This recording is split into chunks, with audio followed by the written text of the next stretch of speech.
Hello, నేను miss రావు. జగన్మోహన్ రెడ్డి తొలి క్యాబినెట్లో నుంచి తీసేసినటువంటి 15 మందిలో 2 ఎమ్మెల్సీలుగా పోగా ఇంకా 13 మంది ఉన్నారు. వాళ్ళల్లో ఆల్రెడీ ఒకళ్ళైతే తన కుమారుడికి టికెట్ ఇప్పించుకోగలిగారు. మిగిలినటువంటి వాళ్ళ పరిస్థితి ఏంటి అని అంటే, ఇప్పుడు బరిలో అయితే ఉన్నారు. వాళ్ళలో ఎంతమంది గెలిచేటువంటి అవకాశం ఉంది అంటే అందరూ ఓడిపోయేటువంటి అవకాశం ఉందని చెప్పి సర్వేలు చెప్తున్నాయి. ఆ సర్వేలు ఏం చెప్తూ ఉన్నాయి, ఎవరెవరు ఎక్కడి నుంచి పోటీ చేస్తున్నారు అనేది మనం విశ్లేషించుకునేటువంటి ప్రయత్నం అయితే చేద్దాము. సో ఇక్కడ మాజీ మంత్రులు, వీళ్ళంతా మాజీ మంత్రులు. సో జగన్ తీసేసినటువంటి మంత్రులు మొత్తం కంప్లీట్గా ఓడిపోయేటువంటి అవకాశం ఉందని చెప్పి సర్వేలు చెప్తున్నాయి. వీళ్ళలో ఫస్ట్ మేకతోటి సుచరిత హోంశాఖ మంత్రిగా చేశారు. ఆవిడ ప్రస్తుతం మాజీ మంత్రి. ఆమె గతంలో పత్తిపాటి నుంచి పోటీ చేశారు.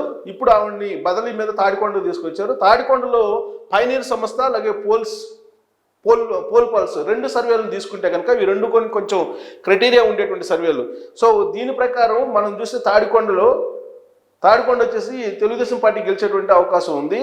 ఇక్కడ ఈ సర్వే ప్రకారం పోల్ పల్స్ దాని ప్రకారం అయితే తాడికొండలో ఇక్కడ తెలుగుదేశం పార్టీ గెలిచేటువంటి అవకాశం, తెలుగుదేశం పార్టీ కూటమి, ఇక్కడ తెలుగుదేశం పార్టీ కూటమి, ఇక్కడ తెలుగుదేశం పార్టీ కూటమి గెలుస్తుందని చెప్పి 2 సర్వేలు కూడా ఇవ్వడం జరిగింది. అంటే మేకతోటి సుచరిత ఓడిపోబోతున్నారు అనేది ఈ సర్వేల యొక్క సారాంశం. ఇక కొడాలి నాని పౌర సరఫరా శాఖ మంత్రిగా పనిచేశారు. ప్రస్తుతం మాజీ మంత్రి ఆయన తీసేసినప్పుడు క్యాబినెట్ 2లో అవకాశం లేదు ఆయనకి. అందుకే గొడ్డల చాటులో వెళ్ళి పనుకున్నారు. ఆ తర్వాత ఆయన కొన్ని రోజుల పాటు మీడియా ముందుకు కూడా రాలేదు.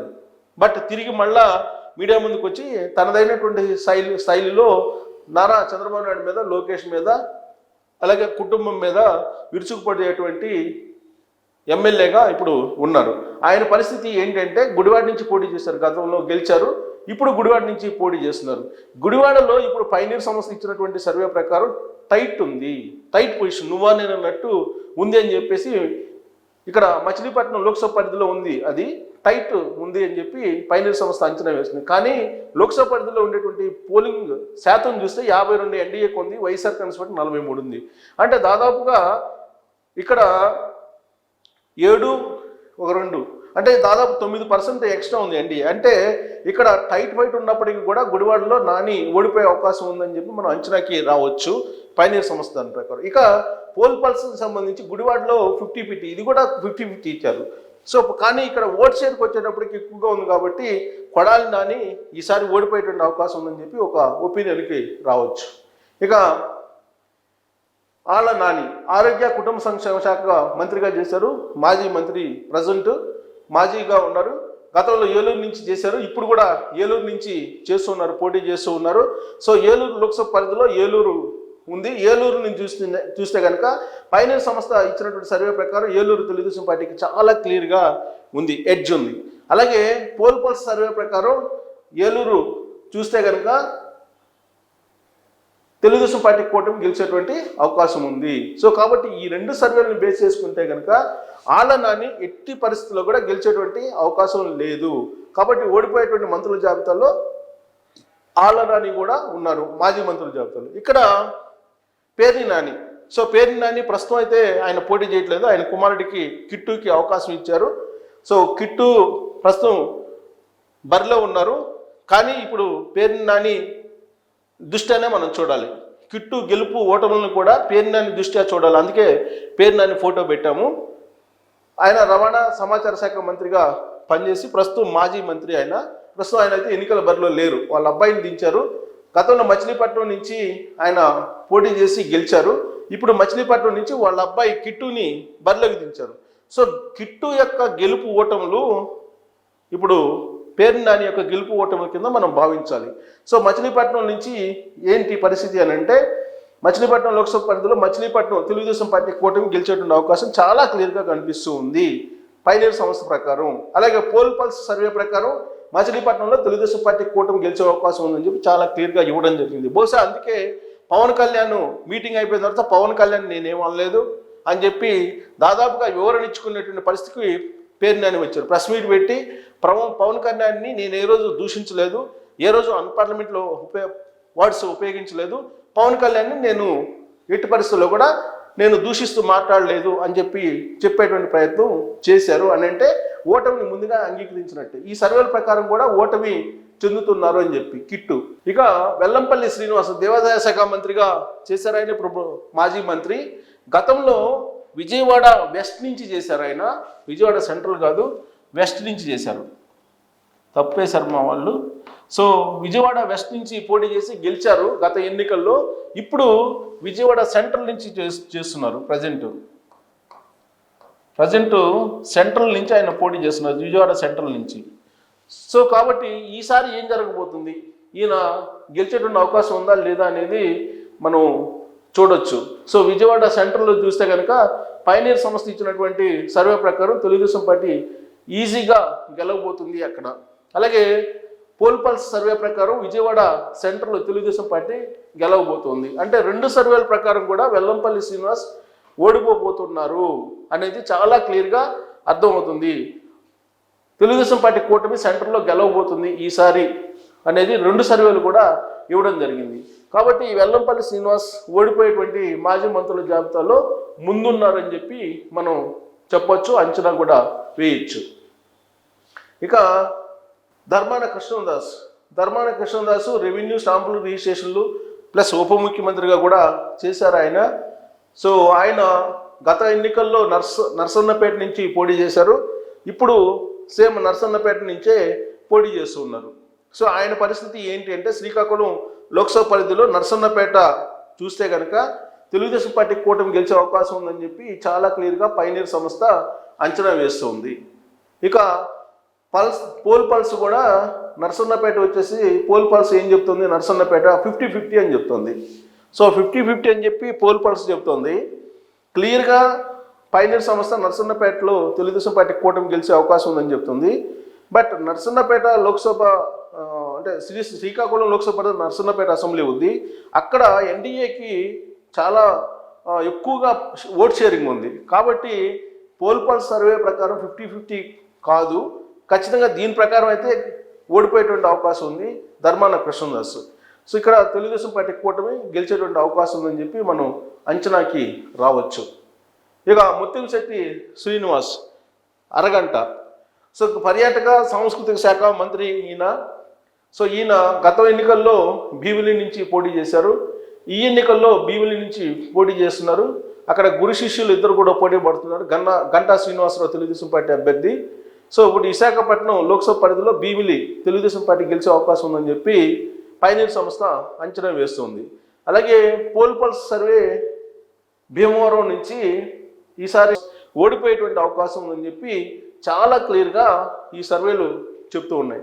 కాబట్టి మాజీ మంత్రులు ఓడిపోయేటువంటి జాబితాలో ముత్తంశెట్టి ఉన్నారు అనేది క్లియర్గా అర్థమవుతుంది. ఇక చెరుకువాడ శ్రీరంగనాథరాజు గృహ నిర్మాణ శాఖగా మంత్రిగా పనిచేశారు, ప్రస్తుతం మాజీ మంత్రి. గత ఎన్నికల్లో ఆయన ఆచంట నుంచి పోటీ చేశారు, ఈసారి కూడా ఆచంట నుంచే ఆయన రంగంలోకి దిగారు పోటీకి. దాని ప్రకారం నర్సాపురం లోక్సభ పరిధిలో ఆచంట ఉంది.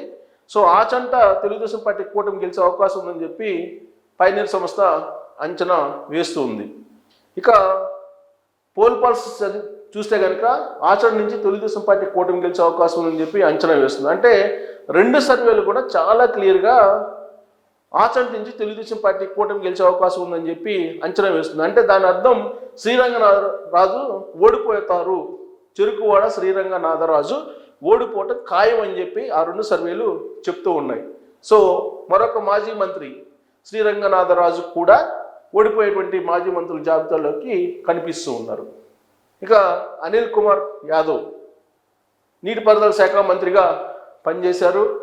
ఈయన అనిల్ కుమార్ యాదవ్ గతంలో నెల్లూరు సిటీ నుంచి పోటీ చేశారు, ప్రస్తుతం ఆయన బదిలీ మీద నరసరావుపేట ఎంపీగా వచ్చారు, వైఎస్ఆర్ కాంగ్రెస్ పార్టీ తరఫు నుంచి పోటీ చేస్తూ ఉన్నారు.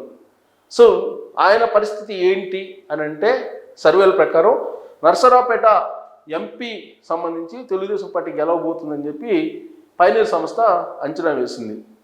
సో అక్కడ ఆయన లోక్సభ నుంచి వైఎస్ఆర్ కాంగ్రెస్ పార్టీ ఓడిపోతుంది, ఆయన ఓడిపోబోతున్నారు అని చెప్పి అంచనా వేసింది.